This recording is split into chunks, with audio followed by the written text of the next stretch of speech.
All right. Pitkästä aikaa ollaan kuule podcastin äärellä ja ollaan saatu vanhoja tuttuja vieraita tänne. Mr. Samuli Savu Koski, Smoke Koski Savuli. How's it going? Oukeli doukeli oikein hyvin ja kiitos kysymästä ja mukavaa olla täällä puhumassa.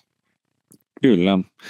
Nyt ollaan tälle vähän snadisti enemmän etänä kuin normaalisesti, kun itsehän nykyään täällä Deutschlandiassa asustelee ja mies edelleen siellä Oulun päässä tekee duunia, niin vähän eri kaavalla kuin normaalisesti, mutta kyllä tämä homma saadaan silti toimimaan. Sitten viime näkemän, ja tämä muutenkin ihmisille, jotka sitten ei sua niin kuin tunne yhtään, ei tiedä mitä mies tekee, niin voit lyhyen tämmöisen esittelyn tehdä itsestäsi, jos vain mahdollista. Joo, eli tämmöinen paljaselkainen oululainen tässä, olisinko mä nyt 34 täyttänyt tänä vuonna, ja täällä Oulussa on tehnyt pitkälti hommia ja ollut yrittäjänä nyt aika lailla 6 vuotta, ja tässä nyt sitten tämä viimeisin ajankohtaisin juttu on nämä nettisivut ja siihen liittyvät aiheet, että mitä tarjotaan sitten asiakkaille niin kuin Infinite Grow-yrityksen kautta. Joo, kyllä. Kun viimeksi ollaan podcastia tehty, niin silloin mies oli hyvin valokuvauksen yksitoimisesti valokuvaaja, niin nyt on tosiaan business vähän laajentunut eri alueille. Silloin taisi tehdä lähinnä niin kuin yksilökuvauksia sekä näitä niin kuin asuntokuvauksia ja sitä kautta leipää tienasit, mutta kerrohan näistä sun uusista aluevaltauksista. Joo, ja siis edelleen en ole niitä heittänyt mihinkään. Niitä tulee aina joskus silloin tällä tehtyä. Ja siis on asiakkuuksia toki, mutta ehkä se on oppinut, että voi olla monta rautaa tulessa, että se ei ole siihen mitenkään rajoittunut. Ja on itse asiassa aina ollut kiinnostunut niin kuin tietotekniikasta kovasti. On myös ollut sillä alalla ihan töissä tuolla täällä Oulussa ja muuallakin ja ihan semmoisella peruskoodaus niin kuin pohjalla itse asiassa tuo koulu on käyty 2014 Lapin valmistuttu ja siellä on ihan ohjelmointia ollut ilman mitään tekoälyhommia, että siellä on ihan semmoista osaamista niin kuin sen puolelta. Toki niin kuin se ei ole se, mihin mä oon keskittynyt sen jälkeen, että enemmän tämmöistä systeemejä, verkkosivuja, rakentelua, visuaalista ilmettä ja muuta on koko ajan ollut siinä. Ja toki niin kuin tässä viimeisen 2 vuoden aikana on sitten myös tullut paljon mahdollisuuksia tuo tekoäly ja muun kautta sitten, että on laajentanut sitä repertuaaria. Ja toki se perusymmärrys ei ole sieltä mihinkään lähtenyt koskaan, että siitä on niin kuin hyvin kiinnostunut ja ne on jänniä juttuja niin sanotusti, että mitä pystyy tekemään ja rakentelemaan ihan itselleen ja asiakkaille. Joo, se on niinkö nykyaikaa, että toi tekoäly kehittyy ihan huimaa vauhtia tässä koko ajan, että jos miettii mitä se oli niinkö esim. 2 vuotta sitten ja miten avoimesti se on saatavilla nyt kaikille versus niin kuin silloin, niin oli ihan aika järkyttävä ero, varsinkin jos niin kuin katsoo näitä, minkälaisia videoita ja muita pystyy luomaan tekoälyllä, niin se on ottanut aika ison harppauksen tässä ja niin kuin eksponentiaalisesti kehittyy koko ajan. Se on mielenkiintoista nähdä, niin kuin miten ihmiset sitä on alkanut ottaa käyttöön jatkuvasti eri asioissa.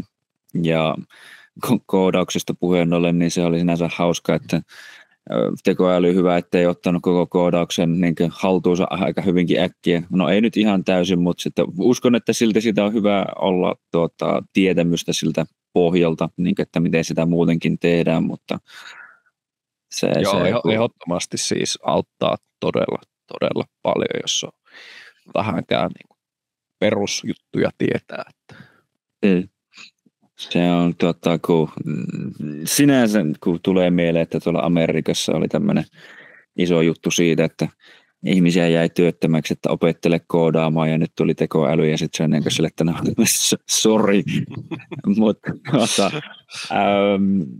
miten sä oot sitten omassa bisneksessä alkanut käyttää tekoälyä hyödyksi, että kun moni varsinkin kaikki tämmöinen niin kuin kirjoittaminen tai niin kuin kaikki kielellinen ja monivisuaalinen ala tuntuu, että ne on vähän niin kuin, sekä käyttää sitä paljon, mutta myös vähän niin kuin melkeinpä huolissaan siitä, että miten kaikkea se pystyy tekemään ja mahdollisesti viemään NS pois myös, mutta että miten sä oot itse sitten lähtenyt hyödyntämään sitä?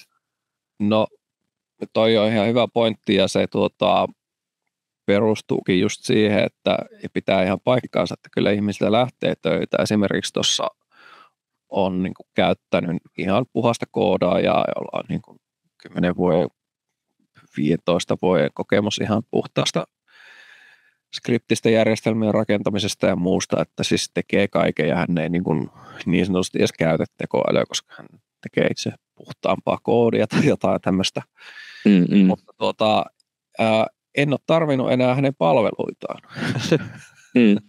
Että se on niin kuin, että kyllähän se maksaa, että jos rakennetaan jotain tiettyä osaa vaikka verkkosivussa, mitä itse ehkä tietämys tai joskus ei riittänyt tietämys, niin kyllähän se maksaa rahaa ja voi mennä niin kuin päivien verran työtä ja puhutaan tuntilaskutuksella kuitenkin lähemmäs jotain 100, että jos ajatellaan jotain isompaa järkkää, niin kaikki tommonen on niin kuin jäänyt kokonaan pois. Et se on aika iso homma ja varmasti niin kuin tämmöiset freelancerit, yksin yrittäjät ja vähän pienemmätkin firmat on ihan niin kuin todella kovalla käytöllä nuo tekoälyhommat, että kunhan ei sinne mitään firman tietoja laita tai muuta.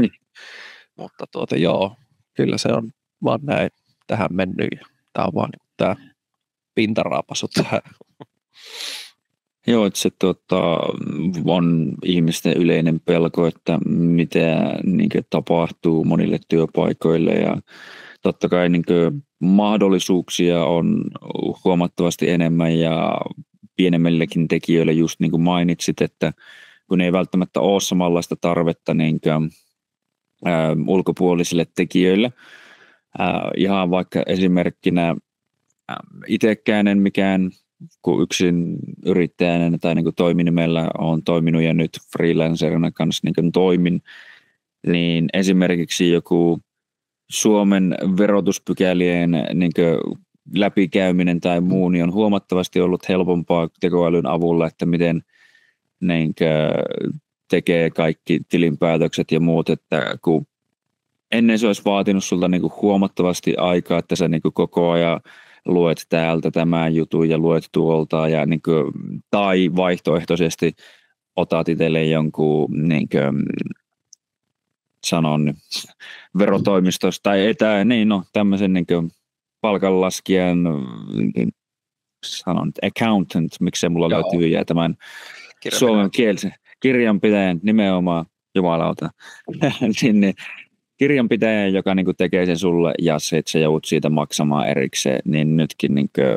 sä voit kysyä ne ihan samat kysymykset oikeastaan, koska ne kaikki perustuu vaan periaatteessa kirjoitettuun lakiin, niin se on hyvin, hyvin paljon helpompaa tehdä asioita. Totta kai se vaatii ehkä snadisti sulta itseltä aikaa, mutta nimenomaan, että se sun tarve ottaa erinäköisiä tekijöitä, niin todennäköisesti on aika paljon pienentynyt, että se on mielenkiintoista, miten kaikki tämä muuttuu tässä kyllä.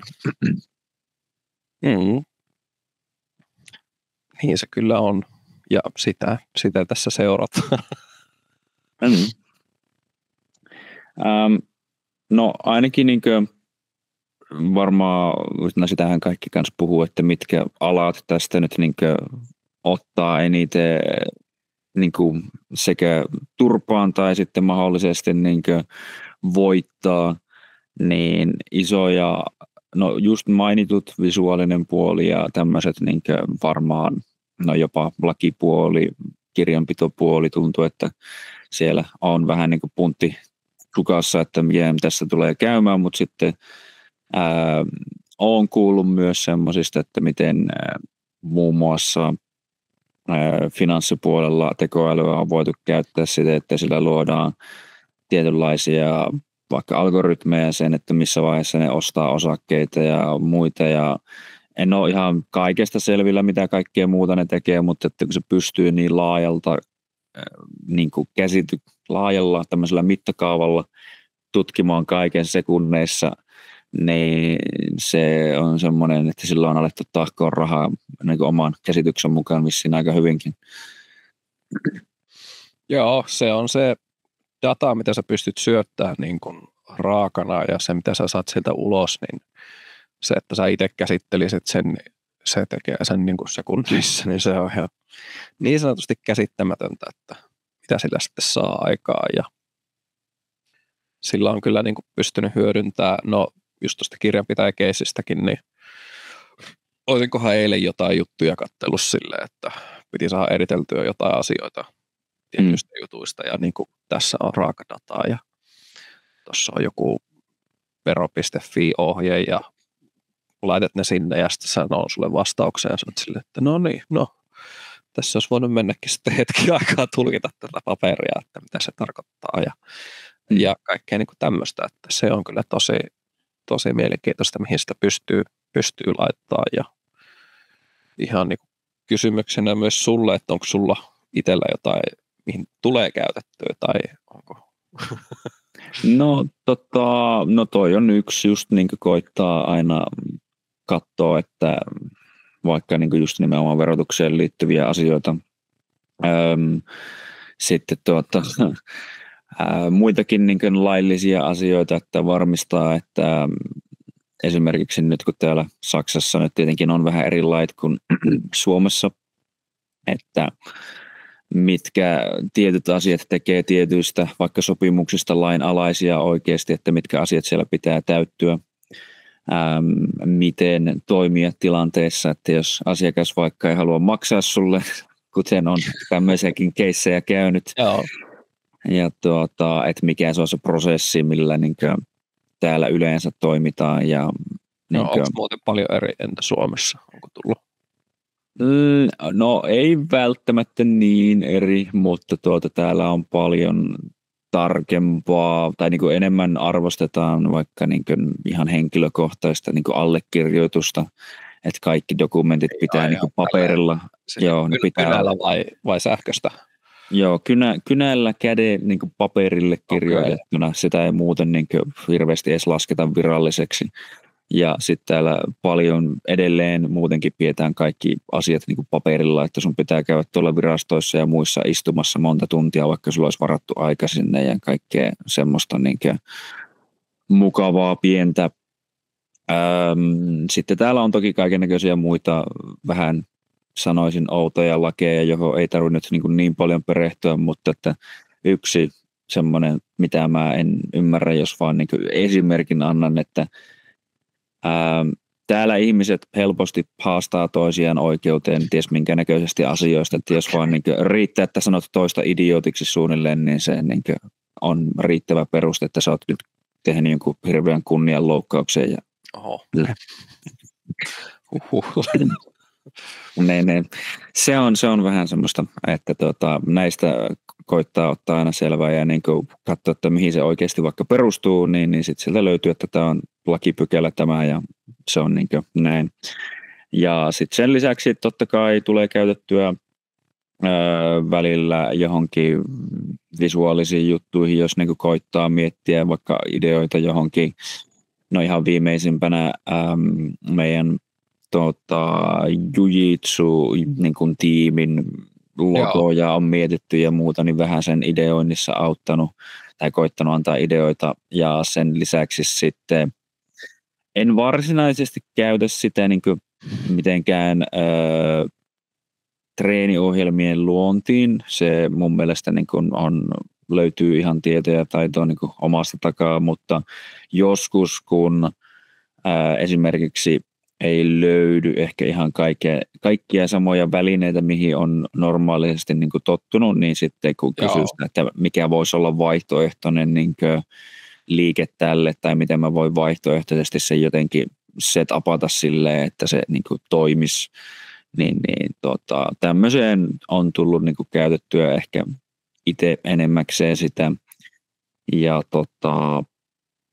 no joo, toipa se niin kuin varmaan ehkä lähtökohtaisesti on. Kaikki on aina eteenpäin, kun saa aikaa enemmän itselle käytettäväksi. Kyllä. Tai no, on siinä se aina, että tietyllä tapaa sitä niin kuin itse on hyvinkin paljon alkanut ymmärtämään, että on se toki aina varmasti joskus jollain tasolla ymmärtänyt, mutta että miten sä oikeasti maksat niin kuin vaikka jonkun ajasta ja siitä vaivasta, että se tekee jotain sun puolesta. Että niin kuin tietyllä tapaa onhan se tehokasta ja mä pystyn tekemään asioita itse, mutta se myös vaatii tietenkin sen, että mä käytän sen ajan siihen itse. Että tietyllä tapaa voisi olla varmaan helpompaa maksaa Fiverrin tai jonkun muun kautta 6 euroa jollekin niin kuin Indokiinan kaverille, joka tekee saman asian tekoälyllä, mutta sitten mä joskus se voi maksaa, että totta kai paljonkin enemmän, mutta että joudut tietenkin käyttämään sen ajan siihen itse, mutta se helpottaa sitä, että sun ei tarvi ehkä ihan niin paljon ensinnäkin kuluttaa aikaa siihen, että mistä sä etsit sitä tietoa ja miten sä saat sen kaikista oleellisimman asian ja tietyt asiat nyt heti tähän. Totta kai pitää aina vähän olla silleen varovainen sen kanssa, että ei 100% usko kaikkea, mitä se tekoäly sanoo, koska silläkin on välillä sitä, että se saattaa heittää vaan sitä, heittää vaan jonkun. Niin. Mitä enemmän käytät, niin jos puhutaan ihan puhtaasti vaikka GPT:stä, niin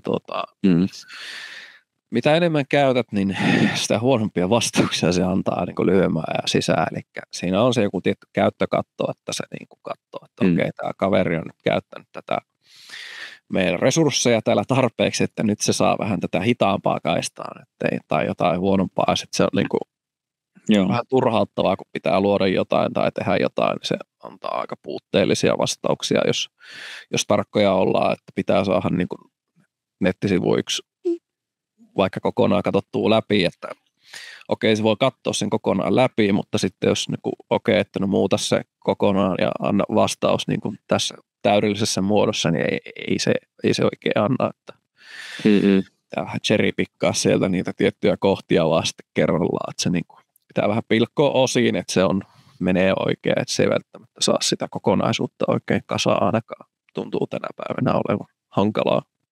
Joo, tuli mieleen myös tuosta tekijät ja muut, niin huonoja uutisia.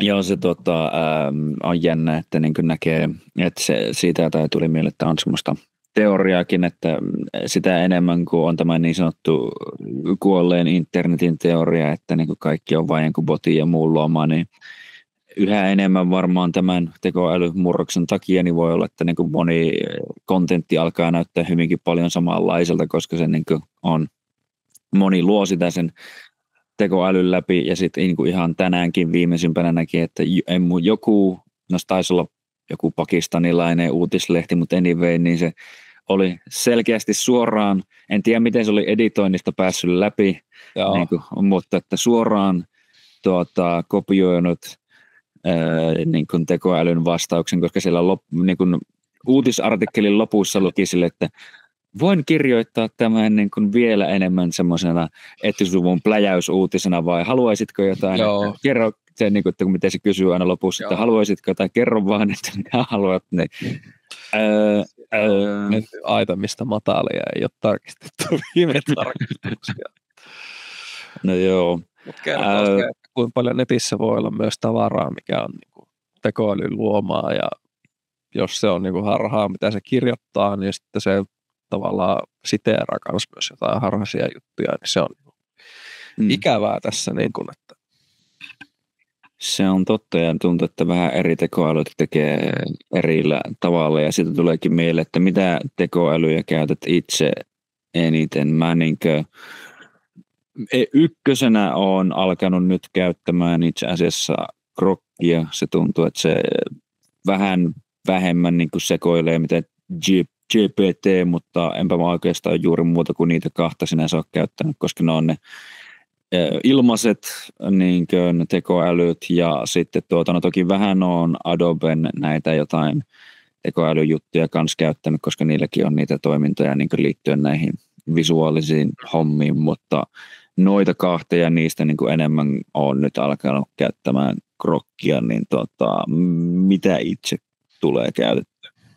No kyllä niin kuin perusjuttuihin ihan GPT:tä, toki siinä on ne downsideit ja toisena ehkä on mitä on kokeillut, toki nämä ei ole mitään ihan viimeisimpiä kokeiluja, niin Geminia joskus, Joo. Oliko alkuvuodesta vai viime vuoden puolella vähän kokeilla, ei se oikein sitä ollut mun mielestä oikein mihinkään.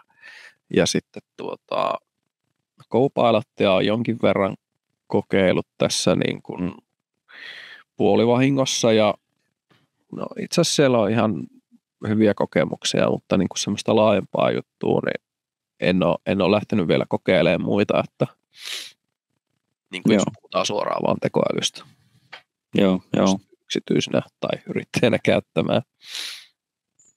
Joo.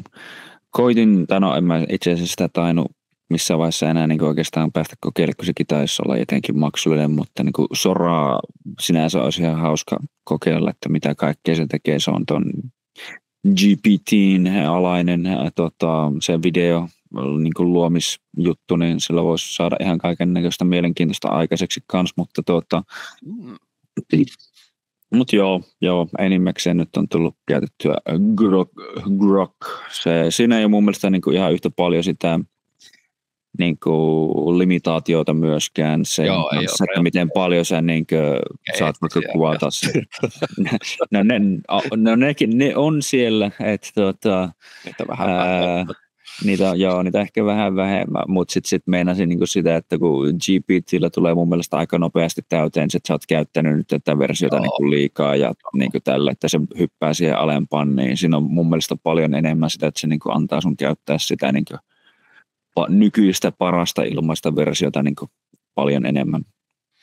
Joo, toi on jännä ja siis tuosta eettisyydestä meinaa sillä, että jos jotain niin kuin yritysstrategiaa vaikka jollekin nettisivulle tekee, niin se saattaa vinkua jossain vaiheessa, että hei, että tämä ei ole eettisesti oikein tai jotain tämä strategia. Tänään hetkinen, että mä teen nettisivua ja se ei anna mulle vastausta sen puolesta ja sitten niin kuin oikeastaan.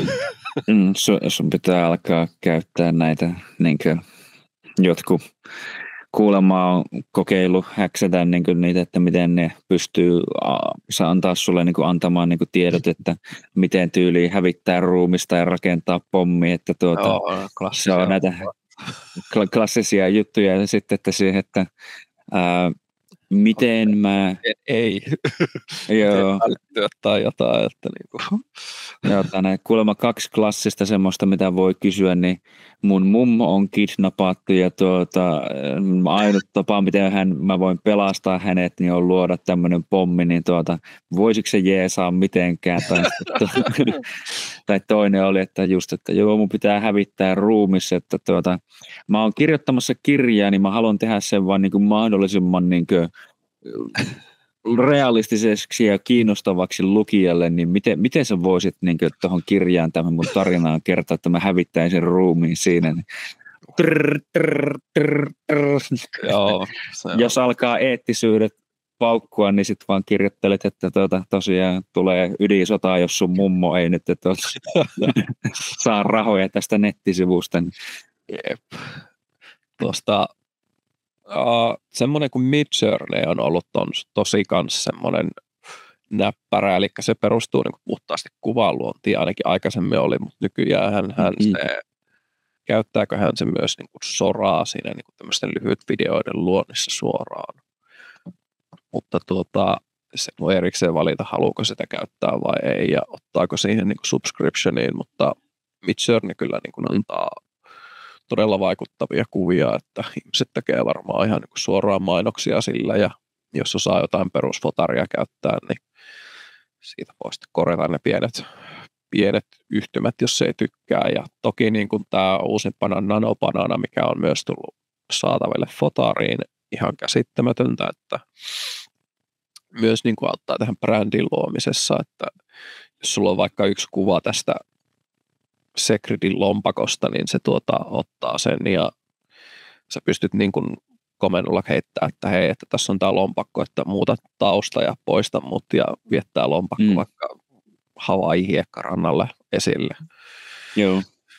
Kuupalainen sikari siinä vieressä ja mojito kädessä, niin sehän tekee sen ja se pysyy niin kuin samanlaisena se, että tämmöistä niin kuin, jos sä ajattelet, että sun piti aikaisemmin käyttää brändin luomiseen vaikka niin kuin nettisivulla ja ylipäätänsä firman tai minkä tahansa niin kuin brändin luomiseen, niin jotain tyyppiä, että se tekee ensinnäkin logon, saatika sitten, että se olisi monistettava eri muotoihin, eri asioihin, niin tämmöiset aika monimutkaiset jutut on niin kuin yksinkertaistunut hirveänä. Toki eihän näistä nyt kaikki varmasti vielä ole ihan perillä, mutta niin kuin noissa niin kuin asiakaskeisseistä, mitä tekee niin kuin asiakkaille, niin onhan siitä todella paljon etua, että pystyy niin kuin tarjoamaan niin sanotusti pienenä yrityksenä verrattuna johonkin isompaan mainostoimistoon, niin ihan samoja juttuja, mutta niin kuin, se ei ole enää niin kuin rajoite, että niin kuin puuttuisi jotain tämmöisiä palasia näiden firmojen asiakaskeisseihin sitten.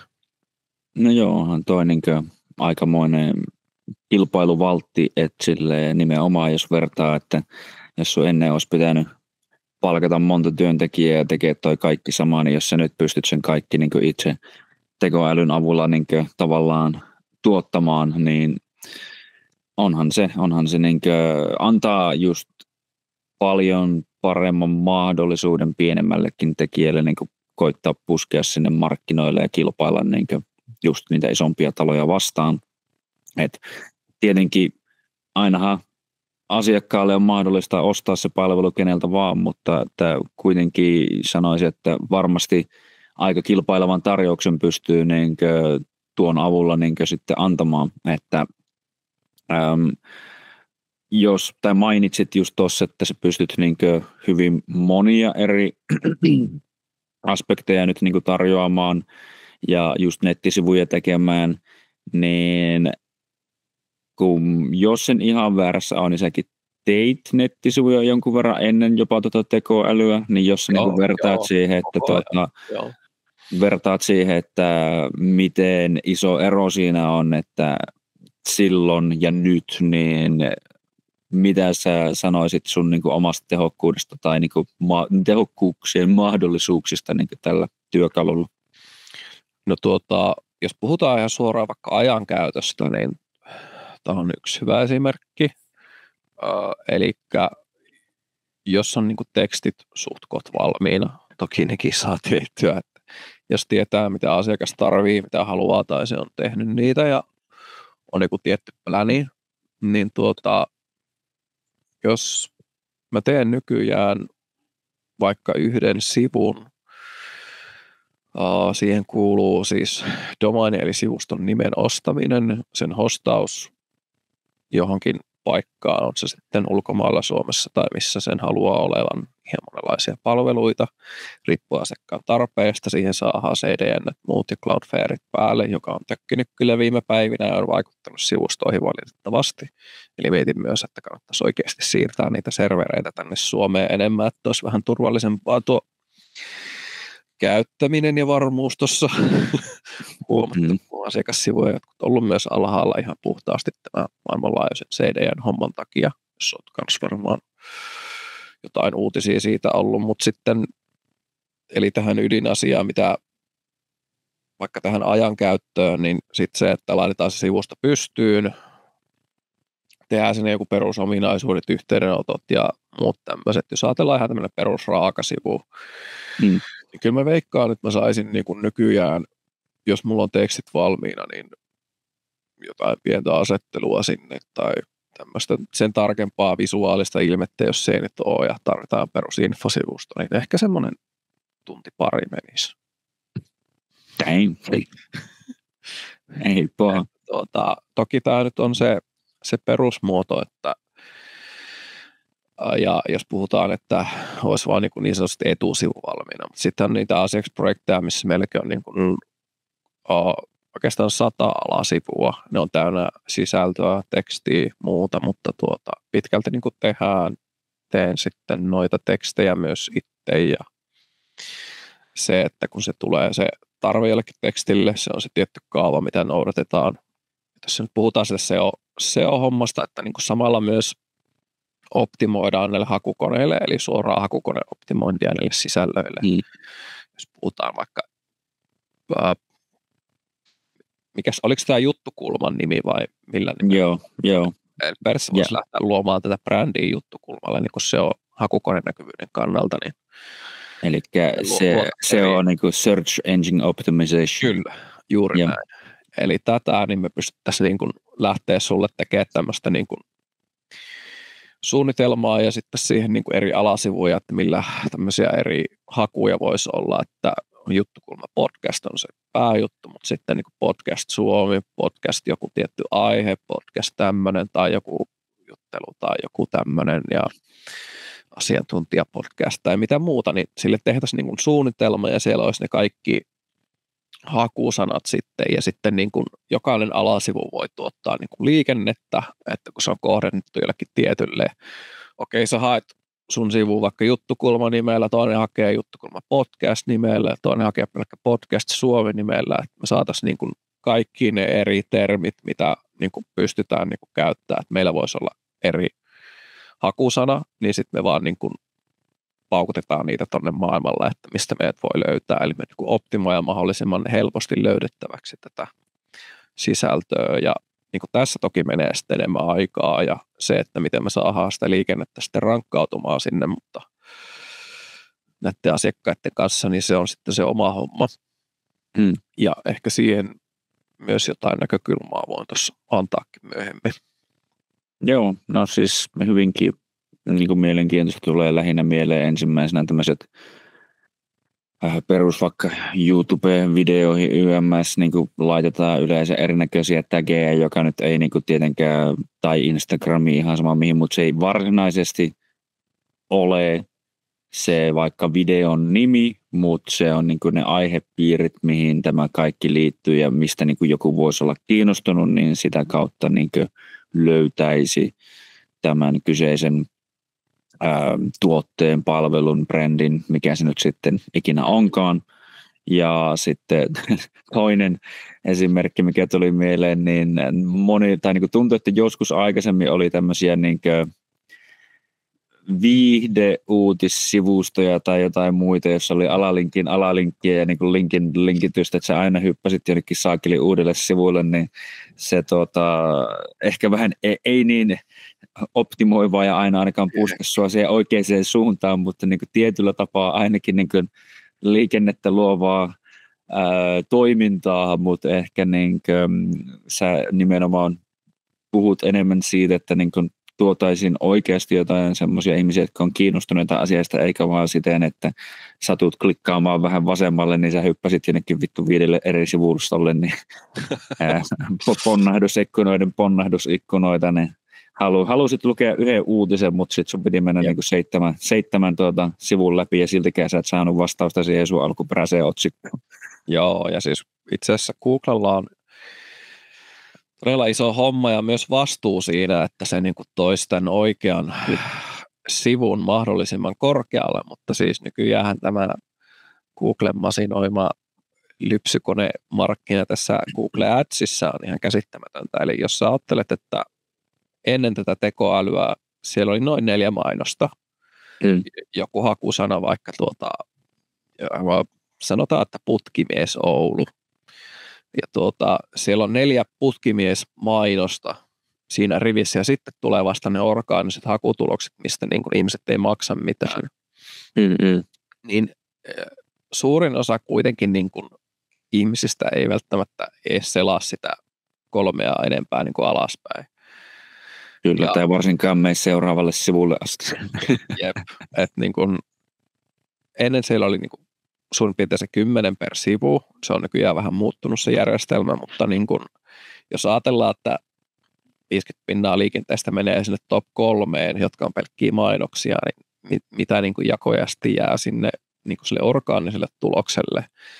Ja se pitää niin kun toivoa, että jos se niin kuin optimoit jonkun sisällön putkimies Oulu, niin toivottavasti se on se putkimies, mitä se mainostaa siellä Oulussa, että se on joku putkimies Tampere tai joku putkimies blogi tai joku, että niin kuin, toki joku, joka tekee mainoksia, niin varmaan haluaa käyttää rahansa oikein siinä vaiheessa. Mutta sitten siellä on se, mikä tulee niin kuin mainosten jälkeen, jos sä katsot Googlesta, voit katsoa puhelimella tai millä tahansa se 4 hakutulosta yleensä mainosta, jos on kilpailtu termi vähänkään, ja Google tekee sillä rahaa hirveästi, saa ne klikit, niin sen jälkeen tulee ne orgaaniset tulokset sieltä, eli niistä ei makseta kertausta, mutta sitten niin kuin, tämä on se, niin kuin, mihin koko ajan niin kuin pyritään näiden asiakkaiden kanssa, eli heidän ei tarvitsisi maksaa sitä mainontamisesta. Eli jos sä ajattelet, että sulla olisi niin kuin kuukausibudjetti joku 2 tonnia jollekin mainokselle, että sä saat asiakkaita, jos sulla loppuu nämä mainokset, loppuuko sulla asiakasvirta, verrattuna siihen, että sä olisit niin kuin 4 mainoksen jälkeen niin kuin siellä orgaanisesti sijoilla, eli sun ei tarvitsisi maksaa niistä paikoista, niin paljonko sä säästäisit vuodessa siinä niin kuin rahaa, jos sä käytät 2 tonnia vaikka siinä niin kuin kuukausissa, okei sä saat siinä mainokset hyvälle sijalle, mutta onko niistä kaikki kuitenkaan sitten niin kuin asiakkaita, verrattuna siihen, että sä olisit niin kuin luonnollisesti siellä mainosten jälkeen ekana, toisena tai kolmantena, niin niihin sijoille on niin kuin ihan mahdollista saada jopa liikennettä tänä päivänä ihan hyvin. Toki nyt kun on tullut tämä AI Overviews, joka on myös ikävästi peittoa sitä, eli jos siitä tulee yhteenveto riippuen hakusanasta, ensin on mainokset tai voi olla ensin AI Overviews, eli se kertoo sulle sen litanian, kun sä pistät vaikka hammaskivi tai joku tämmöinen, niin sitten se antaa hirveänä vinkkejä ja vihjeitä, ja siinä on listattuna, niin kuin, että mistä nämä lähteet on. No okei, sä voit myös tulla niin kuin yhdeksi näistä lähteistä, niin että sä voit myös saada niin kuin tämmöistä näkyvyyttä ja liikennettä myös sillä, että sua niin kuin viitataan lähteenä, ja tämä on myös yksi asia, niin kuin, mihin pyritään sitten pääsemään niin kuin niihin lähteisiin, että kun tämä kilpailukenttä muuttuu, että ne ei välttämättä sillä pelkällä orgaanisella niin hyvin mennä, jos sä oot mainosten jälkeen, mutta sitten jos sä pääset niin kuin suoraan sinne hakukoneisiin näiden AI-hommien puolesta, niin sulla on niin kuin periaatteessa etulyöntiasema, että sä oot niin kuin ilmaiseksi sen mainoksen tilalla, joka maksaisi hirveästi rahaa sitten. Että siinä on sitä miettimusta, mutta kaikkea niin kuin tätä esimerkiksi Infinity Grow tekee ja hyvillä tuloksilla niin sanotusti, että Suomessa täällä kilpailummilla aloilla, niin kuin, mitä on laillisia aloja, niin ihan ykkössijoille päästy, että se on mun mielestä kova sana. Kyllä. No entäs laittomilla aloilla? Laittomat alat voin sanoa, Suomessa on eri, mitä ei käytännössä saa eikä pysty tekemään, on kasinot ja no, en tiedä onko aikuisviihde vähän siinä rajoilla. Mä en ole hirveästi perehtynyt, enkä kyllä haluakaan perehtyä, että miten se homma toimii, mutta että siinä on käytännössä vähän se raja. Kasino ja tietty uhka, veikkaus ja joku muu tämmöinen niinku toisenlainen niinku uhkapelaaminen on ihan ok, joka on sinänsä ihan jännää, mutta anyway, se on se yksi, niinku, mikä on se syy, että niinku tällainen, että esimerkiksi jos niinku muistat vaikka nuorempana katteli TVtä ja ainut TV-kanava oli MTV, joka näytti sitten kaikki saakelin kasinomainokset, koska heidän lähetys niin tuli tuolta UK:n kautta, niin se oli se tavallaan porsaanreikä, miten niin ne pystyi niitä omia juttuja mainostamaan, koska niin oli laitonta niin mainostaa muita reittejä. Ja taitaa olla Suomessa myös niin kuin, ainakin niin kuin reseptilääkkeiden mainostaminen kiellettyä, koska se on tietääkseni ainoastaan laillista USAssa ja Uudessa-Seelannissa. Niin nämä on niin kuin tämmöisiä tiettyjä aikuisviihde ja muu. Se taitaa olla laillista ainakin jollain tasolla. Kyllä sitä niin kuin selkeästi, kun tietää näitä joitain, jotka näitä funny-sivuja tekevät ja niin edelleen, niin aina ne kovasti valittaa, että heidän niin kuin mainokset ja muut ja niin kuin tulee bännätyksiä ja muuta. Mutta se taitaa tulla enemmän siitä, että ne tietyt sosiaalisen median niin alustat ei salli niin aikuisviideen tai pornon tai niin tämmöisen, niin no ne sitä monesti yhdistää seksin myyntiin ja ihmiskauppaan, niin sitä ne ei niin salli omilla alustoillaan. Mutta ainakin, jos se nyt ihan väärässä ole, niin prostituutio muun muassa on ihan laillinen ammatti niin sanotusti Suomessa, joka on mielenkiintoista, että miten hänen niiltäkin niitä veroja sitten mahdollisesti jostain kaivelisi ja niin edelleen.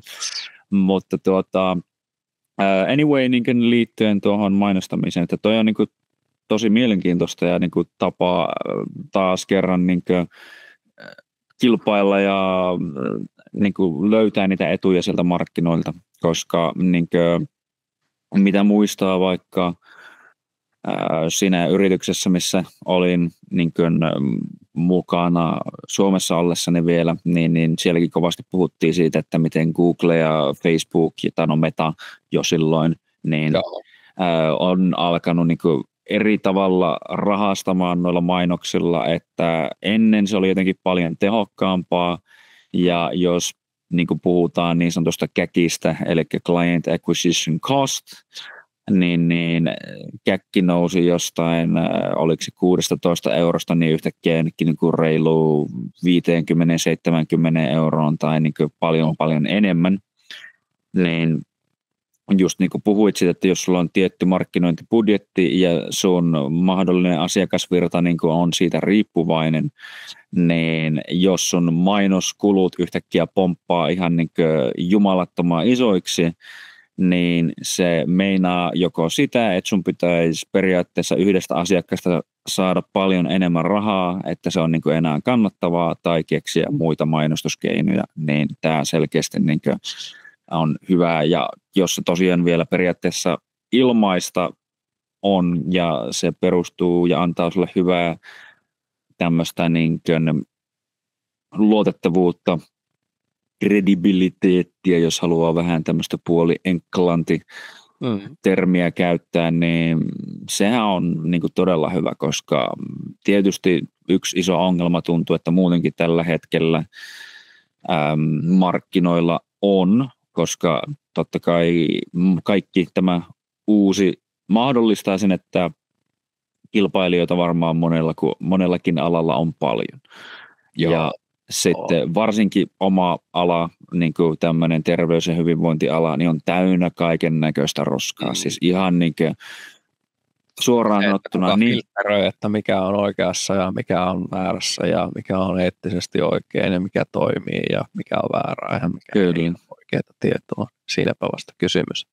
Joo, ja sitten kun on tämmöisiä niin kuin karismaattisia käärmeöljykauppiaita niin kuin löytyy paljon ja jotenkin niin kuin on ihmeellistä, että ihmiset saattaa vaikka niin kuin uskoa, että jos naisella on treenattu pyöreä peppu, niin se on maailman paras treeneri, niin kuin esimerkiksi se tietää yhtäkkiä hyvinvoinnista kaiken. Tai sama, että jos on vaikka muskelillinen mies, tai siis yhdyn totta kai siihen, että vaikka personal trainerina, niin sä oot tietyllä tapaa sun oma käyntikortti, että jos sä oot 200 kiloa ylipainoinen, niin ehkä sulta ei haluta niinku ravintovalmennusta siinä vaiheessa.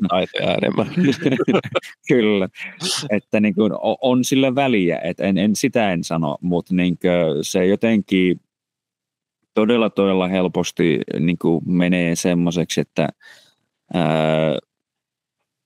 ihmiset saattaa luottaa tosi niinku outoihinkin asioihin ja sen kautta niinku tulla hyvinkin huonoihin tai niinku pettyä niihin tuloksiin. Mulla itse asiassa vaikka yksi oma asiakas niinku edellisen treenerinsä löysi Instagramin kautta ja sanoi, että ihan niinku skämmeri. Se on se niinku semmoinen tietynlainen luottamuspula.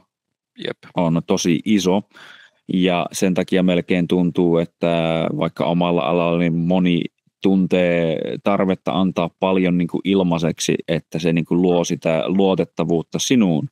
Kyllä. Ja yksi asia, mikä niin kuin helposti sanoisin, että luo jopa jonkin tasoista luotettavuutta, on se, että susta on paljon jotain niin kuin, varsinkin ns. Pidemmän formin kontenttia olemassa, koska silloin sä selkeästi joudut ehkä paljon enemmän olemaan se autenttinen itsesi. Niin kaikki tämmöinen helposti luo niin kuin luotettavuutta ja sitten jostain niin kuin pääset sen kaiken kautta jotenkin, niin kuin, tai mikä ikinä onkaan se keino, miten sä pääset niin kuin luotettavaksi lähteeksi, niin se on todella isossa niin kuin roolissa sen kanssa, että miten niin kuin helposti sulla voi olla sitä trafiikkia niin kuin yleisestikin sitten. No joo, ja tämä on niitä ydinkysymyksiä, mitä pitää niin kuin miettiä, että ihan näissä niin kuin kilpailussa aloissa, mitä niin kuin tekee, niin miten siellä pystyy erottautumaan, miten pystyy luomaan sitä luottamusta ja miten rakennetaan semmoinen brändi, että ihmiset niin kuin tavallaan hoksaisi sen ja miten saadaan alulle tämä kaikki. Ja että siinä on niin kuin mun mielestä onnistuttu aika hyvin, että on saatu sitten niin sanotusti alle niin kuin vuoden aikana silleen tehtyä asiat siihen malliin, että tulee sitä liikennettä, on luotu sitä brändiä, on sitä pysyvää hommaa ja niin kuin on kaikki edellytykset niin kuin sitten niin sanotusti menestyä sillä asiakkaalla ja näillä yrityksillä sitten, että se on tärkeässä roolissa, että miten tekee, että voi tehdä paljon asioita, mutta ne voi olla myös vääriä asioita tai sitten ne voi olla oikeita asioita ja tässä niin kuin pyritään tekemään vaan paljon niitä oikeita asioita ja keskittyä niihin. Kyllä. Mitä sä sanoisit omasta kokemuksesta, että mikä on se ala, millä tämä nousee vielä enemmän niin tärkeys tai niin tärkeäksi tekijäksi? Tai tuntuu, että ala kun ala varmasti on niin saman kysymyksen äärellä, mutta mikä olisi semmoinen, niin missä niin tämän kanssa kilpaillaan kovasti? Oikeastaan kaikki netissä tapahtuva liiketoiminta, jos sä ajattelet, että sun pitää valita ostajan väliltä, niin ostatko sä semmoiselta, kellä on okei, jos ajatellaan, että se on sillä hakutuloksilla vierekkäin, sä näet ne molemmat brändit siinä, mutta jos toisella ei ole ollenkaan sitä brändiä ja toisella on, niin kumpaan sä luotat enemmän. Ja se, että minkälainen se brändi on, tarjoaako se vastaukset nopeasti, ja sitten kun ajatellaan tätä nykytilannetta, se fokus ja keskittymismahdollisuus, niin kun, jos etsitään tietoa, katsotaan mahdollisia vaihtoehtoja, mitä voidaan, keneltä voidaan ostaa ja mitä voidaan ostaa, niin se on niin kuin hyvin lyhyt se aikaväli, millä sun pitää vakuuttaa se niin kuin mahdollinen kuluttaja kautta asiakas siitä, että hän ostaa sulta. Eikä mene seuraavan niin kuin brändipaikkaan niin kattelee sitä, että miten sä rakennat sitä ja miten sä saat itsesi näkyville niin kuin muulla kuin tämmöisellä maksetulla mainonnalla. Että ala menee muuten liikaa pay to win niin sanotusti, että kun puhuttu, niin kuin, tai videopeleissä puhutaan paljon siitä, että jos sä vaan ostat itsellesi ne premium-kamat, niin kummasti voitat, mutta näin se tuntuu ja sitähän niin kuin, muutenkin tuntuu, että tämä on semmoinen iso kysymys, mistä koko ajan puhutaan, että isot tekijät, niillä on rahaa maksaa ja voittaa niin kuin nämä kilpailut, niin että miten sitä saadaan tasoitettua ja moni tarjoaa ei ehkä niin fiksuja aina keinoja tähän, mutta mä sanoisin, että niin kuin tämmöiset työkalut niin kuin on paljon fiksumpia ja tekee sitä niin kuin pelikenttää kuitenkin paljon tasaisemmaksi niin kuin silleen fiksulla tavalla, että me voidaan tuottaa enemmän eikä niin kuin vaan voimallisesti tasoittaa sitä pelikenttää niin kuin lyömällä vähän niin kuin rautoja niin sanotusti ihmisten käsi, että et saa tehdä enempää tai tienata enempää, vaan tämä on niin kuin, että kun löydetään vaan keinot, miten voidaan kaikki tuottaa enemmän, niin sitä kaikki voittaa. Ja tässä on ihan hyvä piikitys tähän väliin, eli siis joo, isot behemotit, jotka vetää liiketoimintaa alueella kuin alueella, niin niitä vastaan siis voi taistella ja niitä vastaan voi voittaa tietyillä alueilla ja just puhutaan tästä SEO-näkyvyydestä eli hakukoneoptimoinnista, niin tässä on niin kuin ihan suoraa dataa siitä, että niin kuin vuodessa on menty siihen tilanteeseen tässä niin kuin asiakaskeississä, että on menty ykköseksi siinä orgaanisessa liikenteessä kaikkien niiden muiden ohi, jotka on niin kuin valtavia koneistoja, joilla saattaa olla vaikka 100 työntekijää. Kun he eivät keskity kaikkeen niin paljon, vaikka puhutaan tästä SEO-kentästä ja hakukoneen näkyvyydestä, niin heillä ei ole mahdollisuutta optimoida heidän sivujaan niin täydellisesti kuin pystyvät, koska heillä on reaalinen määrä resursseja tehdä tätä ja he luottaa siihen maksettuun mainontaan. Puhutaan nyt alasta kuin alasta, mutta esimerkiksi tämä niin kuin lainavertailija.com, missä niin kuin tuodaan liikennettä täältä hakukoneen näkyvyydestä. Eli sillä on sellainen termi kuin vaikka lainavertailu. Eli kun ihmiset niin kuin todennäköisesti haluaa vertailla vaikka lainoja, että olisi tämmöinen kilpailutuspalvelu, niin se, mitä on tapahtunut, niin siinä vuoden aikana, mitä on niin kuin optimoinut sitä sivua, niin se on noussut sinne ykköseksi niiden kaikkien muiden eelle, että jos puhutaan Suomen laajuisesta firmoista, mitkä markkinoi itseä televisiossa ja muualla, niin ei siellä välttämättä tarvitse sitä televisiomainontaa. Että jos sä pääset sinne Googleen, ihminen hakee sitä tiettyä juttua ja sä oot siellä ennen niitä muita, niin tää on ihan mahdollista ja tänne ei tarvitse niin kuin olla mikään 10 000, 100 000 budjetti sille mainonnalle, että mitä sä niin kuin pyörität siinä sivussa, vaan sä voit olla periaatteessa lähestulkoon pysyvästi siellä, jos sä teet asiat oikein ja sitä tämä Infinite Grow Oy, eli mitä mä teen, on keskittynyt siihen, että semmoisia tuloksia sieltä. Nice.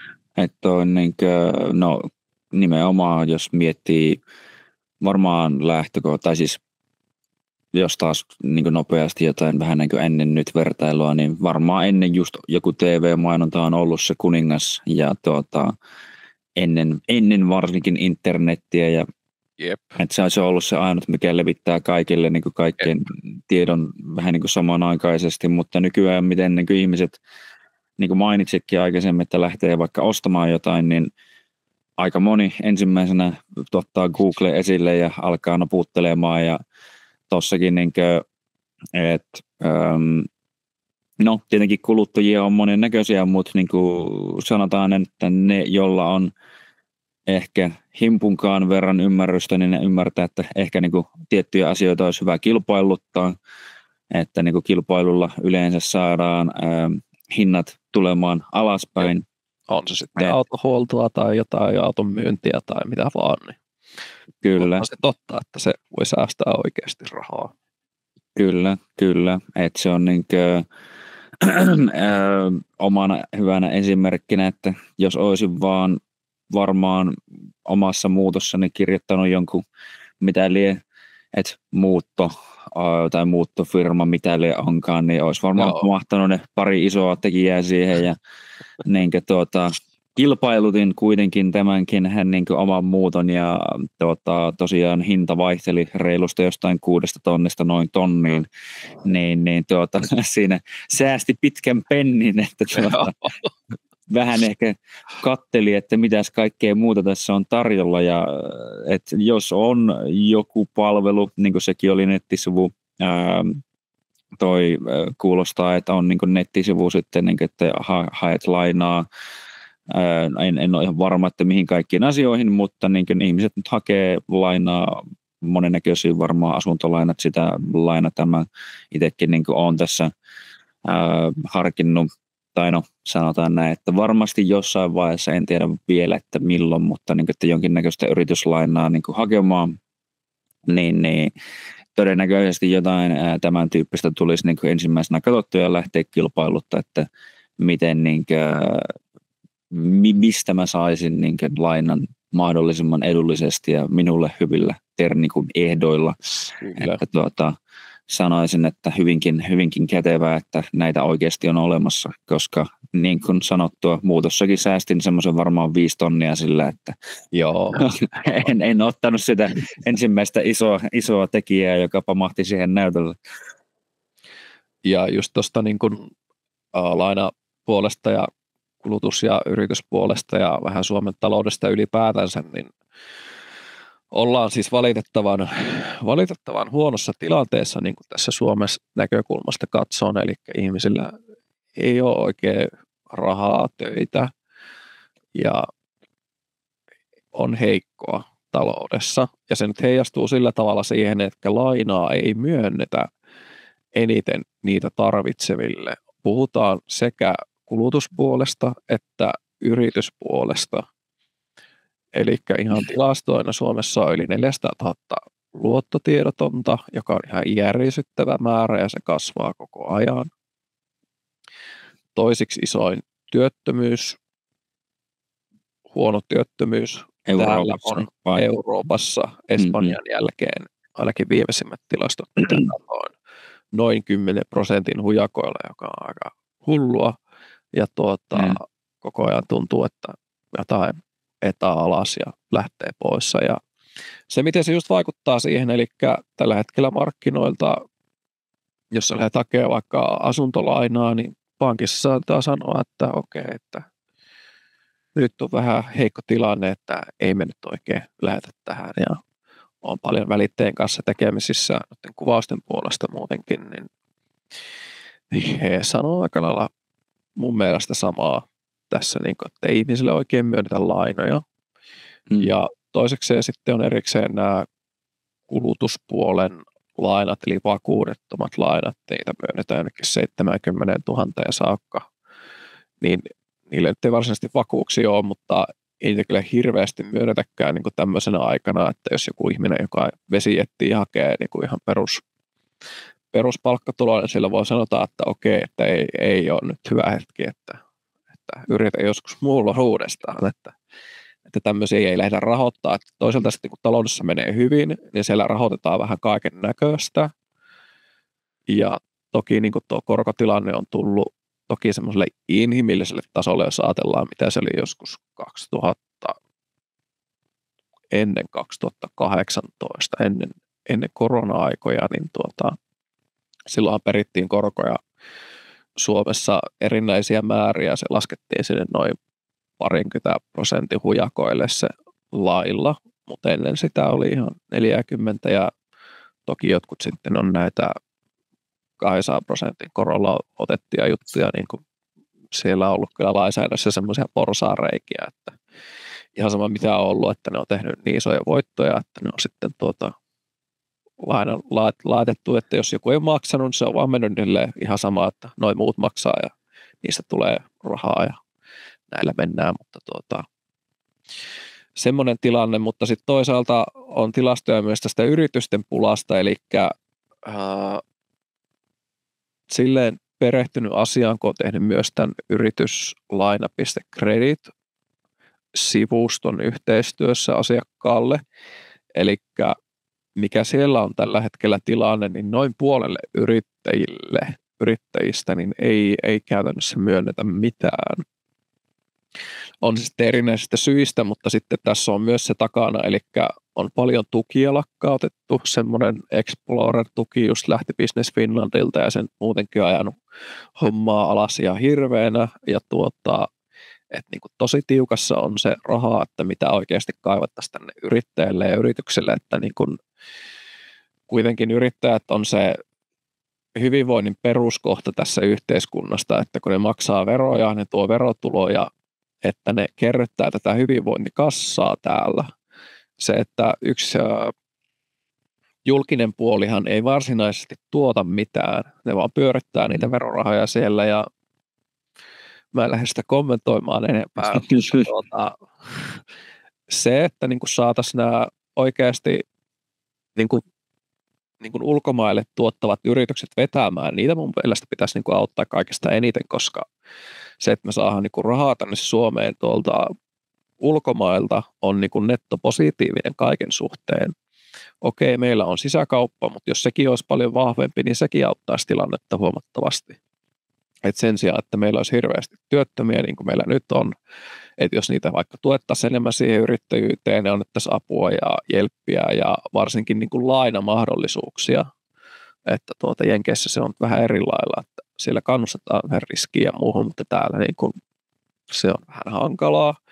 Ja että jos sä menet nyt juttelee uutena yrittäjänä pankki, että hei, mulla olisi tämmöinen idea, niin et sä saa sieltä mitään. Suoraan sanottuna, et sä saa sieltä mitään.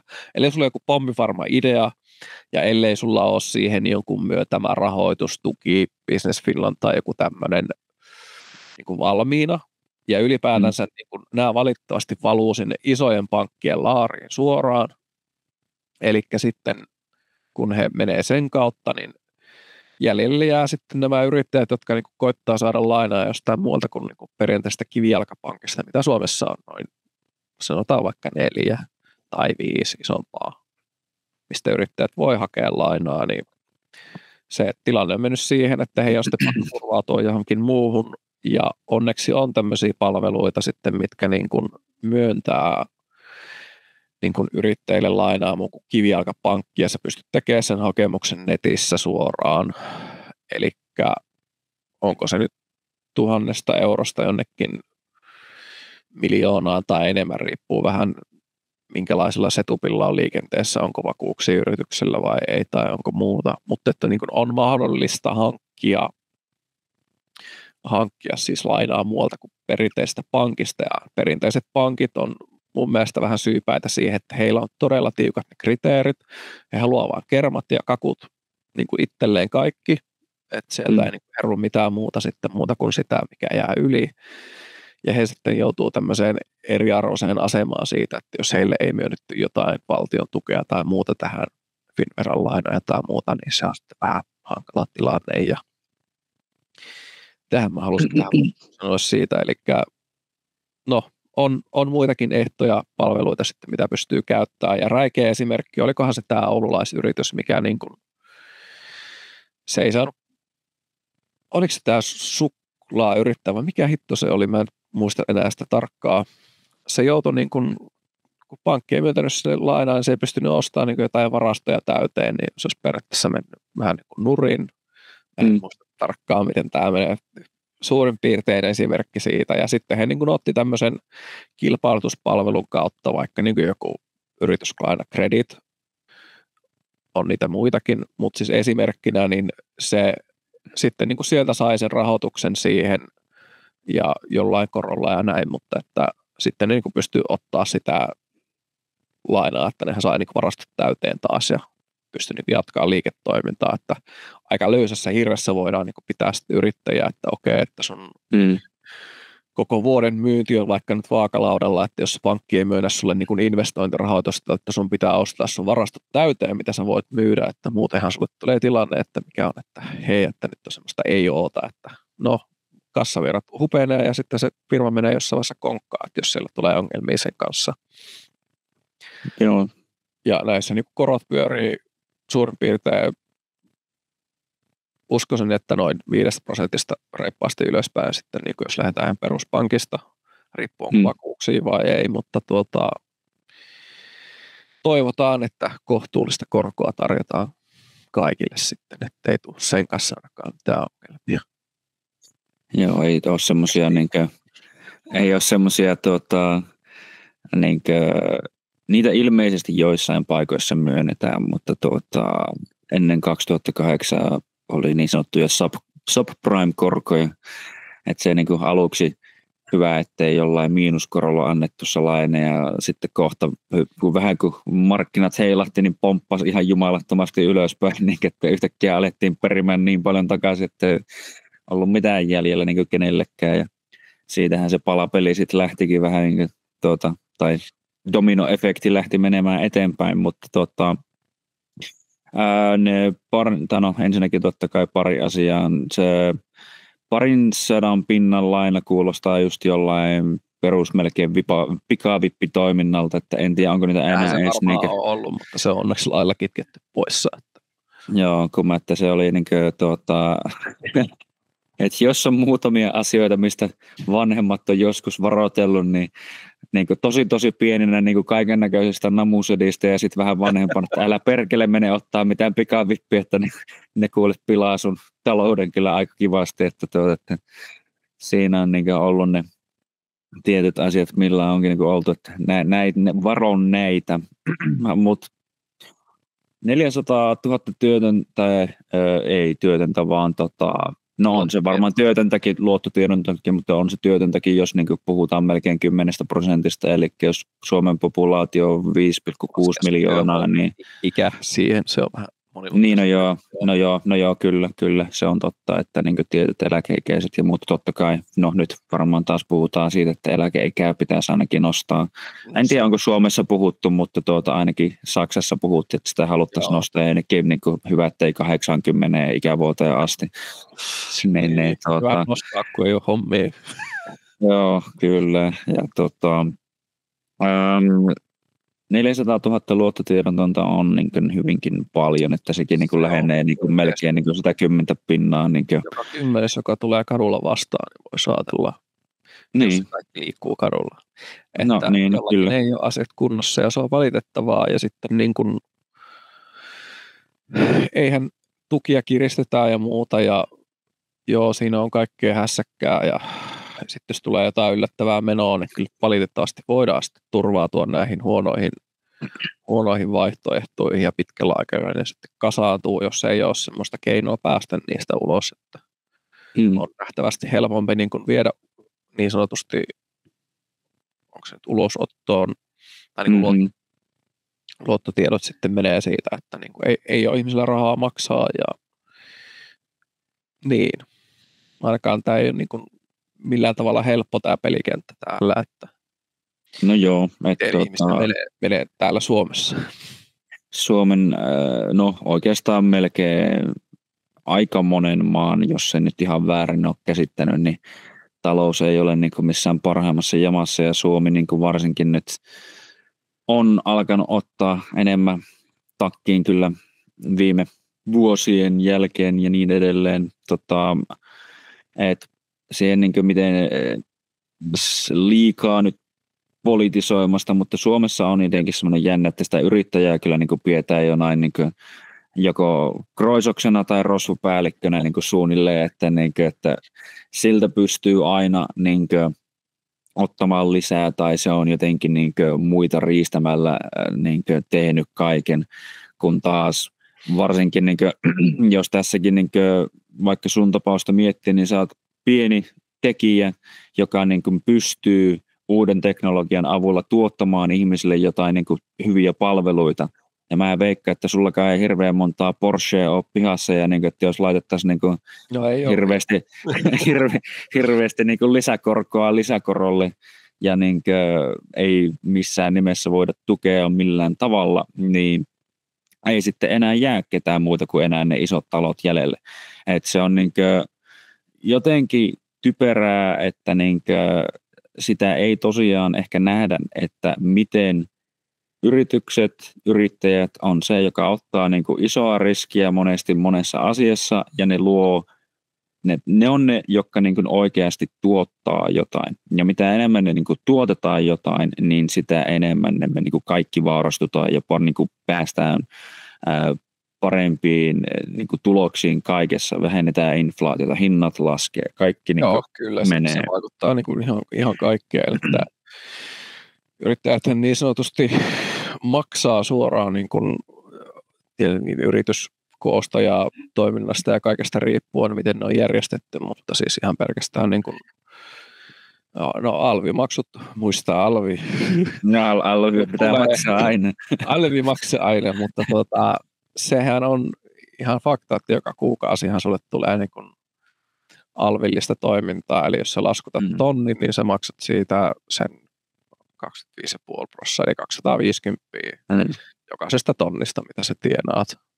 Että valtio ottaa sen veroina. Plus sitten, jos satut tekemään tulosta, kaikkia onnea heille, jotka tekee tulosta vähänkään, niin sitten siitä se 20%. Mutta toisaalta niin kun jossain Virossa on järjestetty taas niin, että jos sä niin kun sijoitat itse siihen firmaan lisää rahaa, niin tavallaan niin kun sulla ei mene sitä tulosveroa. Eli mun mielestä siellä on tämmöisiä pieniä etuuksia sitten, mitä on tullut ilmi, että toivoisin, että Suomessa päättäjät niin tarttuisi tämmöiseen, että houkuteltaisiin ihmiset, tehtäisiin houkuttelevaksi niin kuin yrittäminen ja uusien yritysten ja kaikkeen niin kuin perustaminen tänne, että se on jotenkin niin vastenmielisen vaikeaa ja kaikki tämä byrokratia ja epäselvyys, että niin 6 vuotta tehnyt ja tälleen, niin kyllä nyt silleen tietää, miten asiat menee, mutta niin kuin Se, että jos sä selität niin kuin tunnissa edes jollekin, koetat selittää kaikkea, miten nämä hommat menee ja koetat neuvoa, niin jää ihan murto-osa niin kuin jää päähän. Kyllä. Joo, ja siis se, että sekin olisi hyvä ymmärtää, että kaikki niin kuin oikeasti työpaikat periaatteessa luo yrittäjät. Että totta kai joo, on valtiolla työpaikkoja, mutta nekin kaikki nimenomaan maksetaan verotuloilla. Että jostain niitä verotuloja taas kerran on saatava muualtakin, kuin että valtio ei voi itse verottaa itseään tietyllä tapaa, että se on this math ain't working, että me tarvitaan paljon enemmän ihmisille tuloja. Se on kyllä, yksinkertainen. Joo, ja sitten kun kuitenkin varsinkin pienille yrittäjille, jolla se toiminta ei välttämättä ole niin isoa ja kaikki monennäköiset maksut on paljon vaikeampia aina tehdä kuin näille isoille taloille, koska kassavirtaa ei ole todellakaan sit ehkä niin paljon. Niin pitää itsekin joskus laskeskeli siellä Suomessa toiminimellä toimintaa tehneenä, niin kyllä se helposti kaikki ne maksuineen YELit ja sitten alvi, itse tulovero ja kaikki muut, niin hyvä, ettei 60% oikeasti mennyt kaikennäköisiin veroihin ja maksuihin periaatteessa. Et se meinaa näin lähtökohtaisesti sitä, että vuodesta sä mitä seitsemän kuukautta vai 8 kuukautta melkein työskentelet valtiolle, niin se kuulostaa mun mielestä aika kohtuuttomalta loppupeleissä, että siihen nähdään, että joo, Suomessa on monia hyviä palveluita, moni asia toimii oikeasti hyvin, mutta että se, että miten paljon me ollaan ja tuntuu, että koko ajan osa huutaa enemmänkin, että pitäisi vielä maksaa enemmän veroja ja yrittäjien ja ottaa kaikki tuet pois yrittäjiltä. Niin joo. Se ei se ole, kun siis mun mielestä perustyöntekijälle ne maksut monesti jää vähän näkymättömäksi, vaikka ne saattaa siinä palkkakuitissa lukea, että tästä on otettu tämmöinen maksu ja tästä on otettu tämmöinen maksu. Mutta ne on vaan tottunut näkemään, että tämä raha mulle kilahtaa aina tilille kuukaudessa, mutta että se sama tai se työntekijä, näin esimerkkinä, jos sä tienaat vaikka itse 3 tonnia, niin sä maksat sille yritykselle varmaan joku 4 ja rapiat ihan kevyesti.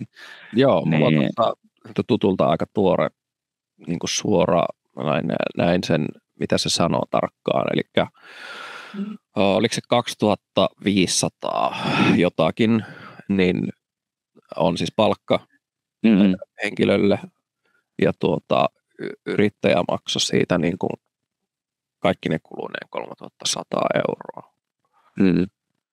Eli kyllä sun pitää kaivaa sitä kuvetta jostain sitä työntekijää varten, että se ei ole se pelkkä se palkka. Että siinä on niin monta juttua sisään leivottuna ja hän ei taida mitään ihan yksinkertaisempia asioita olla, että miten ne menee ja sitten jos niitä joutuu makselemaan sinne tänne tuolle ja tänne, niin ja sä pysyt siinä handlaamaan sen, että sä tiedät, että nyt tässä menee tämän verran rahaa, että ja mitä pitää jättää ja mikä menee sulle ja sitten vielä, että nostat itselle palkkaa sen jälkeen. Sehän se on se kysymys.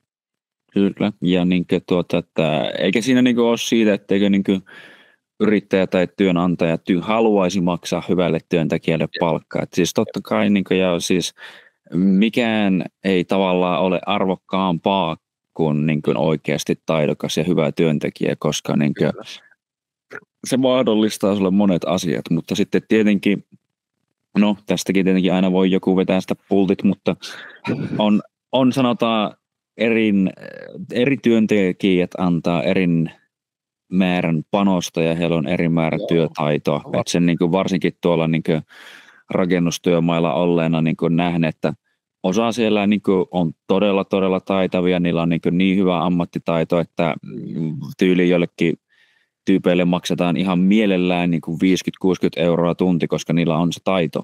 Mutta sitten sinne tulee semmoisia uusia pulliaisia, jotka niin kuin potkiskelee sillä kiviä ja niin kuin työn jälki on ihan niin kuin kuraa, niin sitten niille ei haluta maksaa totta kai niin paljon, mutta sitten paljon myös valitetaan, että no miksi noi saa niin paljon enemmän kuin tämä. Ja sitten tämä niin kuin varsinkin näkyy joissain niin kuin myyntialoilla, että jotka on paljon niin kuin provisioperäisiä, joka on niin kuin mun mielestä ihan hyvä ja oikein.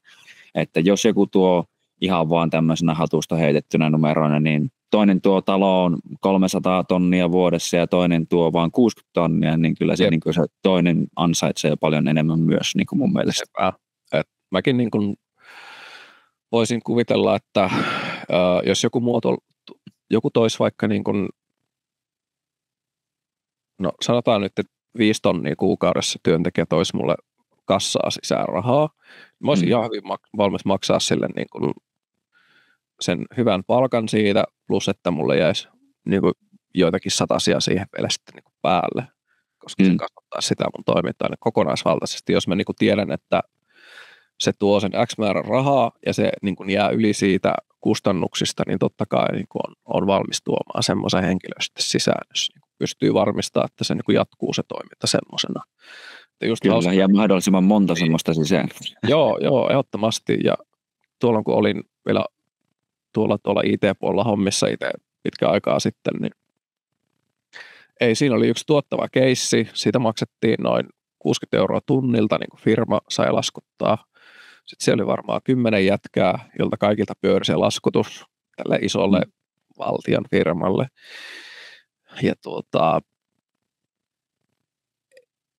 siellä ei hirveästi edes tehty hommia mun mielestä. Et se oli niin kuin, jos mä olisin itse ollut se yrittäjä, niin no siis sillä ei ollut mitään väliä, kun ne laskutti joka päivä sen 8 tuntia kertaa 60.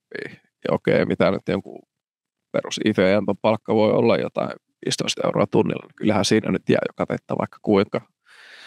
Ja sitten se oli hauska, kun katsottiin sitä vuositilastoa, joku yhteinen joulupalaveri, tarjottiinko meille pizzat tai jotain. Se oli hirveä hyppy, niin kuin kaikki muu liiketoiminta on vähän tälleen, mutta sitten se tietty osa, missä me oltiin mukaan, se oli silleen tälleen. Ja sitten kun se loppui, niin no. Pystyy suora nousu ylöspäin niin kuin kassavaroissa. Joo. Se asiakasyritys, sehän olisi pitänyt niin kuin olla raivoissaan siitä, jos se olisi niin kuin tiennyt, että mitä täällä niin kuin tapahtuu, että eihän täällä edes tehdä hommia kunnolla.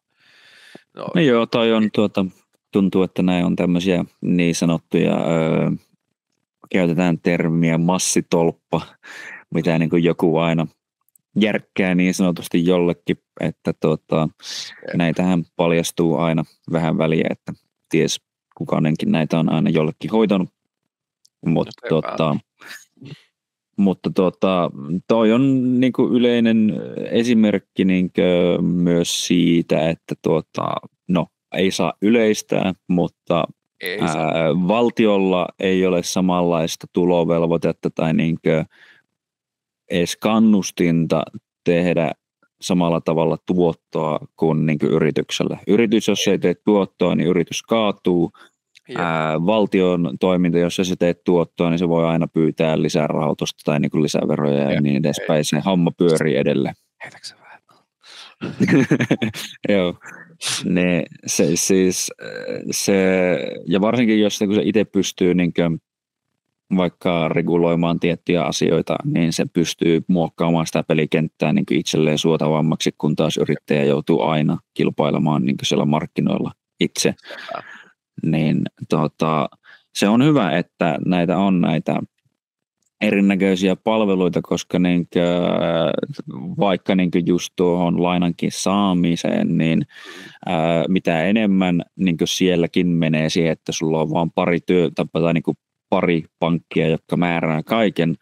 Ja jossain se on tosi huono, koska sitten sulla ei niin kuin nimenomaan, ne pitää sitä niin kuin kaikkien kohonessa ja niin kuin käessä ja sanoo, että me päätetään, mitä näille tapahtuu. Että kun mitä enemmän sä pystyt niin kuin hakemaan kilpailevaa tarjousta muualta, niin sitä enemmän se avaa niin kuin tekijöitä muille. Ja niin kuin, vaikka ne olisi joku pienempi toimija, pienempi pankki ihan sama, mutta siis mä en muista mitä, olisiko ollut jotain regulaatiota näihinkin liittyen, että niin jossain vaiheessa tehty, mutta niin yleensä mitä enemmän, no totta kai niin on hyvä, että jotain säätelyä on, mutta niin kuin, että sitä niin kuin tietyllä tapaa mun mielestä pitäisi olla aina niin kuin minimaalinen määrä, niin se avaa sitä pelikenttää niin kuin kaikille ja sitä kautta niin kuin saadaan ihmisille enemmän mahdollisuuksia tehdä asioita.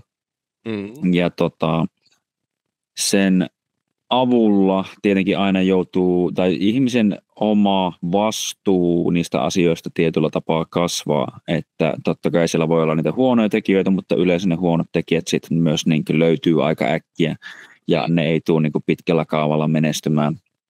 Ja hyvät tekijät pysyy siellä ja heihin aletaan luottaa ajan myötä enemmän ja enemmän. Kyllä. Ja sitä kautta niin kuin se homma rupeaa toimii paremmin, mutta meillä on vähän huono tapa välillä tehdä sille, että jos löytyy yksi paha omena, niin sitten me saatetaan tehdä niin kuin joku lakisäädös sille, että nyt niin kokonaan kielletään tämä niin kuin homma kaikilta.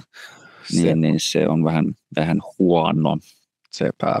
Ja tuosta pankkien hommasta just se, että silleen ikävää, että niin kuin syrjäseuduilta on suljettu pankkeja, pankkipalveluita ja varsinkin niin kuin vanhusten kohdalla, kun on tuo verkossa asiointi ja muu on paljon hankalampaa, kun he ei ole kasvanut siinä sukupolvessa, niin tosi ikävää, että niitä palveluita on rajoitettu ja se on vaan joku ihan tunti 2 päivässä, niin kuin, että mitä pystyt käymään pankissa asioimassa, hoitaa jotakin laskuja, jos et pysty netissä tekemään ja muuta. Ja niin kuin, kyllä mun mielestä isoilla pankeilla on isompi velvollisuus, vaikka ne nyt ottaisi sinne takkiin, niin jotenkin voisi pakottaa niitä. Ei ne ainakaan mitään huonoa liikevaihtoa ole tehnyt viime vuosina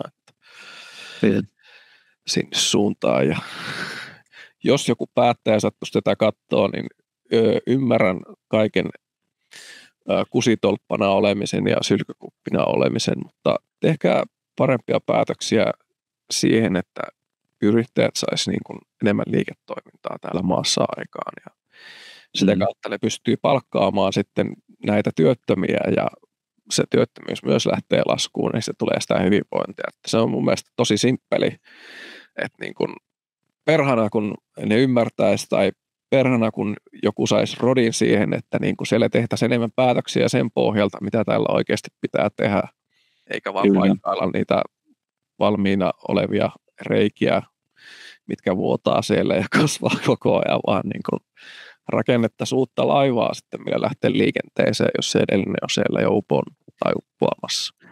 Kyllä, että se on mutta se on semmoinen jännä dilemma tuossa, että no ei taas, en nyt halua liian yrittää poliittinen olla, mutta esimerkiksi, no tämä nyt on ulkomailta esimerkki, mutta sama pätee kyllä Suomessakin, että New Yorkiin vasta valittiin uusi pormestari, joka aika avoimesti mun mielestä kannatti hyvinkin kommunistisia toimenpiteitä, niin että se on tavallaan helppoa, kun ihmiset kuitenkin äänestää ja varsinkin jotkut hyvin tunneperäisesti, että ne ei välttämättä tajua näitä tiettyjen asioiden oikeita taloudellisia vaikutuksia.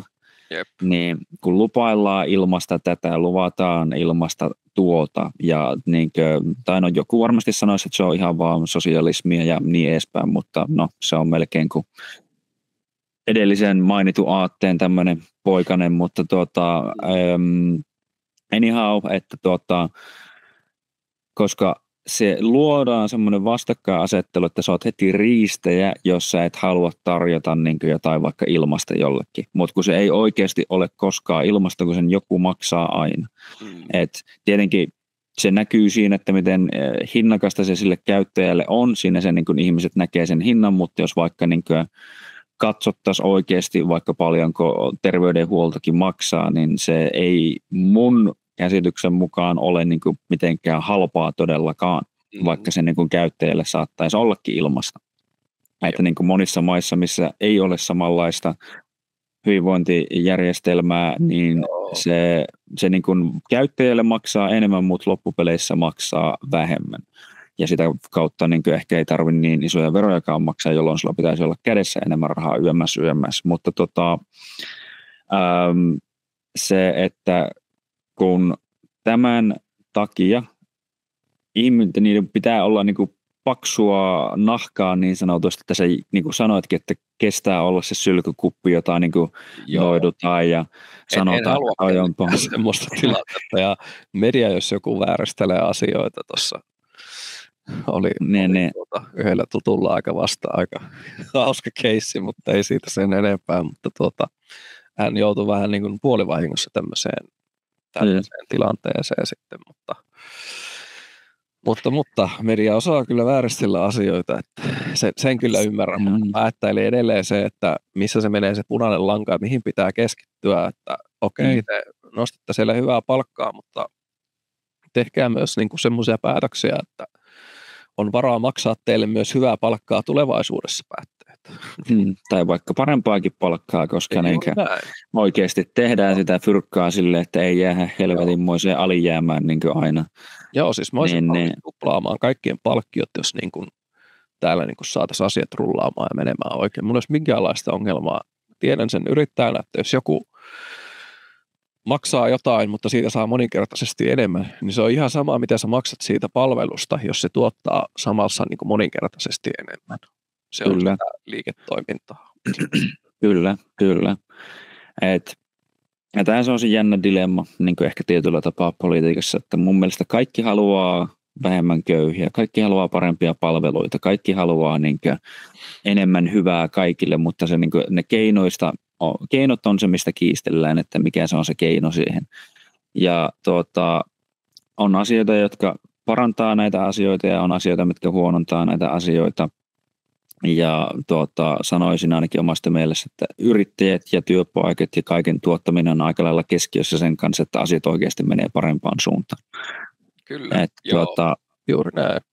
Kilpailu ja kaikki muu on vaan hyvästä. Ja toinen yksi esimerkki, mikä tuli aikaisemmin mieleen, jonka unohdin mainita, mutta että esimerkiksi just tämä YEL-asia, että se on jännä, että se on laitettu pakolliseksi eläkemaksuksi yrittäjille, mutta samaan aikaan, jos sä laittaisit saman määrän rahaa yksityiseen eläkerahastoon, niin sulla olisi huomattavasti isompi eläke ja se oikeasti jopa niin kuin tuottaisi vähän siellä pesämunaa, että joku sen teki, en muista kuka oliko se Ivan Pupolo vai joo, että sama rahaa niin YELinä maksettuna, niin sä sait jonkun ihan mitättömän niin eläkkeen, ja sitten kun jos sä laitat sen tosiaan yksityiseen rahastoon, niin sulla oli joku miljoona niin kerrytettynä sinne. Joo.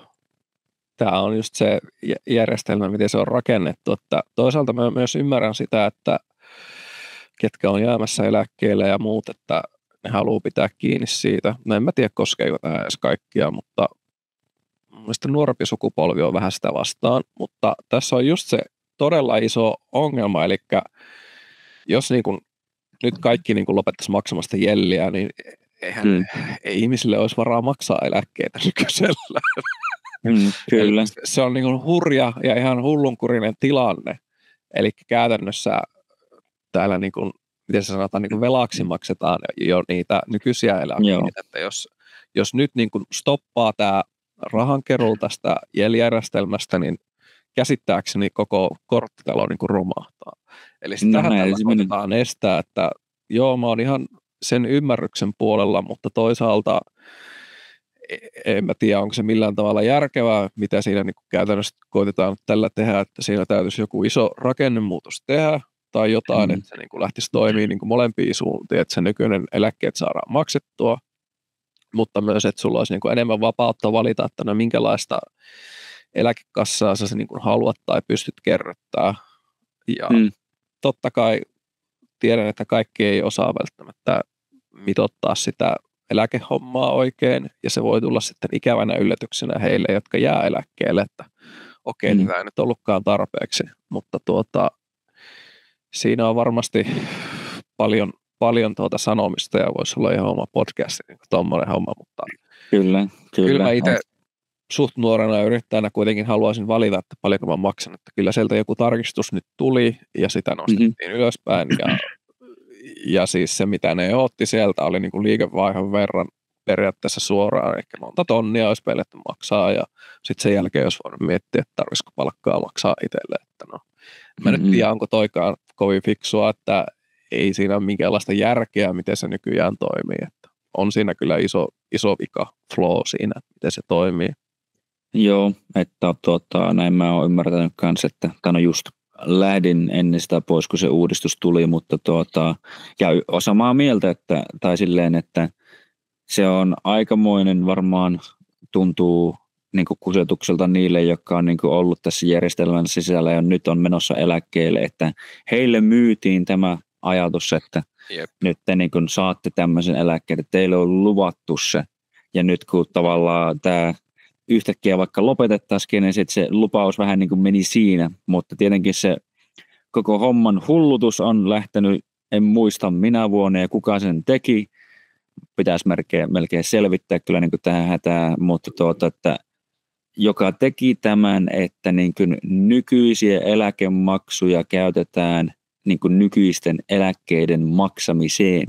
Eli se on niin kuin, no voisi melkein sanoa, että pontsihuijaus, että sä tarvit koko ajan, kyllä, että sä tarvit koko ajan lisää rahaa sisään, että se sun niin kuin pyramidi pysyy kasassa, mutta heti kun rahan tulo lakkaa sisään, niin se koko paska romahtaa alas. Että se niin kuin, kuka sen ikinäkään silloin aikanaan kehitti ja laittoi vireille, niin mutta nyt me korjataan jälkiä sitten sen jälkeen, mutta Kyllä siellä on isojen muutosten paikka.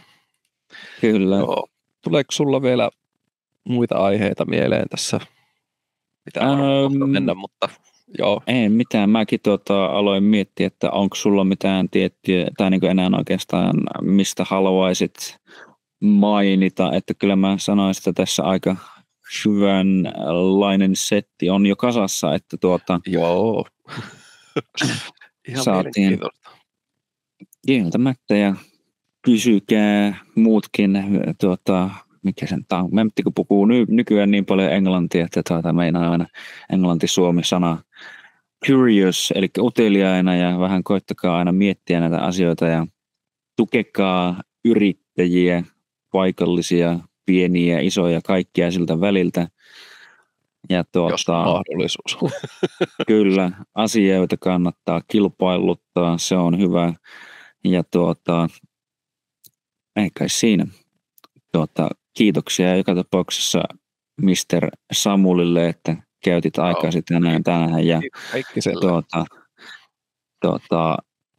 ei kai siinä muuta kuin jos haluat vielä jakaa loppuun jotain omia tietoja, mistä sinut löytää, sun palvelut voidaan niin kuin, saada ihmisten käsiin, niin ja ihmeessä.